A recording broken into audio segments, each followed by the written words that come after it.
Vì sao mà người Trung Quốc lại mê mẩn lẩu đến vậy? Lẩu ở Trung Quốc không chỉ là một món ăn đơn thuần, nó là một phần của văn hóa, một cách sống, một biểu tượng của sự gắn kết, niềm vui và sự sáng tạo không ngừng nghỉ. Hãy bắt đầu từ nguồn cội. Vì để hiểu tại sao lẩu lại chiếm trọn trái tim của hơn 1,4 tỷ người Trung Quốc, chúng ta cần phải hiểu về thời gian và lịch sử ngàn năm của món ăn này. Lẩu trong tiếng Trung nghĩa đen là nồi lửa, có nguồn gốc từ thời cổ đại. Cụ thể, theo một số nhà nghiên cứu, nó bắt đầu từ thời nhà Chu, cách đây hơn 3.000 năm. Lúc đó người ta đã biết sử dụng những chiếc nồi đồng lớn để nấu những món súp nóng hổi với thịt và rau củ, một cách để giữ ấm trong mùa đông giá buốt của vùng đất rộng lớn này. Đến thời nhà Hán, lẩu mới thực sự phổ biến và định hình như chúng ta biết ngày nay. Những tài liệu lịch sử ghi chép rằng người dân đã bắt đầu biết nhúng các nguyên liệu tươi sống vào nồi nước dùng sôi, ăn ngay tại chỗ để giữ độ tươi ngon và nóng hổi. Rồi đến thời nhà Nguyên, lẩu được nâng tầm nhờ ảnh hưởng của người Mông Cổ. Các chiến binh dưới thời Thành Cát Tư Hãn và cháu trai ông là Hốt Tất Liệt đã mang theo phong cách nấu ăn du mục của mình. Họ dùng mũ sắt làm những chiếc nồi tạm thời, đốt lửa và nhúng thịt vào nước sôi ngay trên chiến trường. Chính cách nấu nhanh tiện lợi này đã lan tỏa khắp Trung Quốc. Lẩu thời bấy giờ thường ăn kèm thịt cừu được thái mỏng, chỉ trong vài giây là chín. Đến triều đại nhà Minh và nhà Thanh, lẩu trở thành món ăn cung đình xa hoa. Các hoàng đế nhà Thanh đặc biệt yêu thích và họ tổ chức những bữa tiệc lẩu hoành tráng với hàng trăm nguyên liệu quý hiếm. Hòa Thân, vị đại thần nổi tiếng tham lam dưới triều Càn Long, thường bị nhắc đến với khối tài sản khổng lồ và thói tham nhũng. Nhưng ít ai biết rằng ông còn để lại một sáng chế để đời gắn bó với bữa ăn của người Á Đông cho đến tận ngày hôm nay. Năm 1785, trong một lần Càn Long tổ chức Thiên Tẩu Yến, mời hàng nghìn cụ già về kinh thành dự tiệc. Vì thời tiết mùa đông lạnh giá mà thức ăn vừa bưng ra đã nguội ngắt, hoàng đế không hài lòng. Được lệnh tìm cách khắc phục, Hòa Thân đã nghĩ ra một loại nồi lẩu đặc biệt, có ống khói ở giữa chứa than hồng, xung quanh là vành nước để nhúng thịt và rau.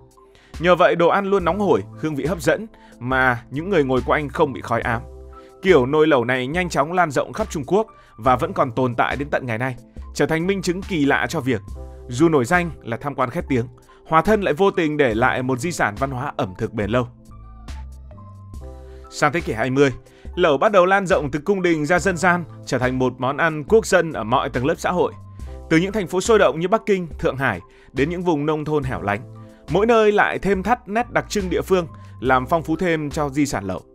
Và giờ đây, trong thế kỷ 21, lẩu không chỉ là món ăn mà còn là một ngành công nghiệp khổng lồ với doanh thu lên đến hơn 500 tỷ nhân dân tệ, tức khoảng trên dưới 70 tỷ đô la Mỹ hàng năm. Trung Quốc có hơn 700.000 nhà hàng lẩu trên toàn quốc.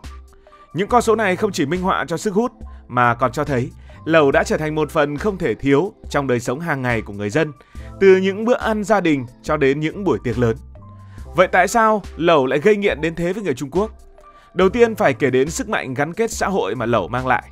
Trong một đất nước đề cao văn hóa tập thể như Trung Quốc, lẩu chính là biểu tượng của sự đoàn tụ và chia sẻ. Hãy hình dung một gia đình quây quần bên nồi lẩu vào dịp Tết Nguyên đán với khói bay nghi ngút, tiếng cười nói rộn ràng. Mọi người cùng nhúng chung một nồi lẩu, cùng gắp cho nhau những miếng thịt ngon nhất. Không giống như những món ăn cá nhân, lẩu khuyến khích sự tương tác, tạo nên những khoảnh khắc ấm áp và thân mật. Người Trung Quốc coi lẩu là món ăn lý tưởng cho các buổi tụ họp bạn bè hoặc gia đình, và con số này còn cao hơn ở giới trẻ đô thị. Lẩu không chỉ nuôi dưỡng cơ thể mà còn nuôi dưỡng mối quan hệ, giúp mọi người quên đi bộn bề cuộc sống và tận hưởng niềm vui giản dị. Tiếp theo, sự đa dạng và linh hoạt của lẩu chính là chìa khóa giúp nó chinh phục mọi khẩu vị. Không phải ngẫu nhiên mà lẩu có hàng trăm biến thể trên khắp Trung Quốc. Mỗi vùng miền lại mang dấu ấn riêng, phản ánh khí hậu, nguyên liệu địa phương và truyền thống văn hóa. Ví dụ, lẩu Tứ Xuyên, biểu tượng của vị cay tê lưỡi, sử dụng hàng tá ớt tươi và hạt tiêu tứ xuyên, khiến bạn vừa ăn vừa suýt xoa nhưng không thể dừng lại. Ngược lại, lẩu Quảng Đông lại thanh nhẹ, tập trung vào vị ngọt tự nhiên từ hải sản tươi và xương gà ninh lâu, phù hợp với những ai thích sự tinh tế, thường nặng về hải sản, rau củ và nấm. Còn lẩu Bắc Kinh thì nổi tiếng với nước dùng trong veo, thịt cừu thái mỏng, chỉ nhúng trong 3 đến 5 giây là chín, ăn kèm nước chấm bè bùi ngậy, kế thừa truyền thống du mục Mông Cổ. Ở Quý Châu, lẩu chua cay với cà chua lên men và ớt địa phương tạo ra hương vị độc đáo, trong khi lẩu Vân Nam lại đầy nấm rừng và thảo dược của núi, mang đến sự tươi mới của thiên nhiên với ảnh hưởng từ Đông Nam Á. Một biến thể mới nổi là lẩu dừa gà từ Hải Nam, sử dụng thịt gà Hải Nam với nước dừa tươi, không bơ hay là dầu mỡ trở thành lựa chọn lành mạnh và phổ biến khắp Trung Quốc gần đây. Chưa hết, ở Đông Bắc Trung Quốc có lẩu đầu cá hoặc là thịt chó, dù không phổ biến rộng nhưng vẫn là đặc sản địa phương. Với vô vàn nguyên liệu từ thịt bò Kobe đắt đỏ cho đến rau củ rẻ ở ngoài chợ, lẩu cho phép người ta tự do sáng tạo, muốn cay bao nhiêu cũng được, muốn ăn thế nào thì cho bằng đấy. Chính sự tùy biến này khiến lẩu phù hợp với mọi lứa tuổi và mọi tầng lớp. Một lý do khác giúp lẩu bất diệt là khả năng thích nghi với mọi mùa trong năm. Nhiều người nghĩ lẩu chỉ hợp mùa đông, nhưng ở Trung Quốc, người ta ăn lẩu quanh năm suốt tháng. Và những ngày giá rét, nồi lẩu sôi sùng sục giúp làm ấm cơ thể từ trong ra ngoài với hơi nóng lan tỏa như một lò sưởi di động. Nhưng vào mùa hè oi bức thì sao? Người Trung Quốc tin rằng ăn lẩu cay sẽ đánh bại cái nóng bằng chính cái nóng, kích thích đổ mồ hôi và từ đó làm mát cơ thể. Trong đời sống hiện đại, lẩu đã trở thành một hiện tượng văn hóa và kinh tế thực thụ. Những chuỗi nhà hàng lẩu mọc lên như nấm. Bạn cứ thử đi những trung tâm thương mại thì đa phần các nhà hàng đều là lẩu. Không chỉ ngon miệng, những nhà hàng này còn nổi tiếng với những trải nghiệm thần thánh. Ví dụ như là nhân viên làm móng tay miễn phí, tặng đồ chơi cho trẻ con, biểu diễn múa mì ngay tại bàn, thậm chí là massage vai cho khách chờ. Giới trẻ Trung Quốc thì coi lẩu như một phần không thể thiếu trong lối sống. Sinh nhật, hẹn hò, tụ họp đồng nghiệp, lẩu luôn là lựa chọn hàng đầu vì thường rẻ tiền, dễ chia và tạo không khí vui vẻ. Và đừng quên những kỷ lục Guinness làm thêm phần huyền thoại của lẩu. Năm 2013, Trùng Khánh tổ chức bữa tiệc lẩu lớn nhất thế giới với 13.612 người ăn từ 2.249 nồi do chính quyền thành phố Trùng Khánh tổ chức. Hay một nhà hàng có tên là Pipa Yuan ở Trùng Khánh giữ kỷ lục nhà hàng lẩu lớn nhất với 5.851 chỗ ngồi, giống như một thành phố lẩu mini. Thậm chí năm 2018 ở Thượng Hải lập kỷ lục những người tới từ 61 quốc gia khác nhau trên thế giới cùng ăn lẩu, chứng tỏ sức hút toàn cầu của lẩu.